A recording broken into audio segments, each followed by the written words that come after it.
Hello भाई लोग, से आप लोग उम्मीद करता हूँ बिल्कुल अच्छे होंगे, स्वस्थ होंगे, मस्त होंगे। चलिए दोस्तों, बात करते हैं पावर स्टार पवन सिंह का जो गाना आने वाला है, धनी हो सब धन। काफ़ी बेहतरीन सॉन्ग है, काफ़ी जो है बेहतरीन म्यूजिक भी है। इसका जो है म्यूजिक जो है काफ़ी जो मेरा दिल जो है खुश हो गया। आप लोग जो म्यूजिक कैसा लगा कमेंट में जरूर बताइएगा, और कमेंट में भी बताइएगा कि जो गाना का जो है मतलब जो जिस तरह से एडिटिंग किया गया है, एडिटिंग भी हमको बहुत जो है मस्त लगा, जो है टीजर में दिखाया गया है। अब बाकी बात कर लेते हैं इसका व्यू का।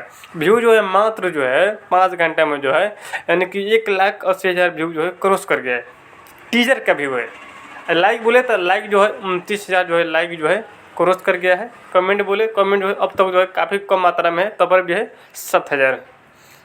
आप लोग जो पवन सिंह जी से कितना प्यार करते हैं प्लीज़ कमेंट में बताइएगा। कमेंट में भी बताइएगा ये गाना जो है कितने नंबर ट्रेंडिंग पाएगा, क्योंकि जो है जितना हाई क्वालिटी गाना बना है ना, हो सकता है जो 1 नंबर ट्रेंडिंग पर आ ही जाएगा। आप लोग क्या सोचते हैं पवन सिंह के बारे में, प्लीज़ कमेंट में बताइएगा। कमेंट में ये भी बताइएगा हमारी वीडियो कैसे लगे। बाकी हम नेक्स्ट वीडियो में बात करेंगे। तो जय हिंद, जय भारत, जय मेरी ऑडियंस।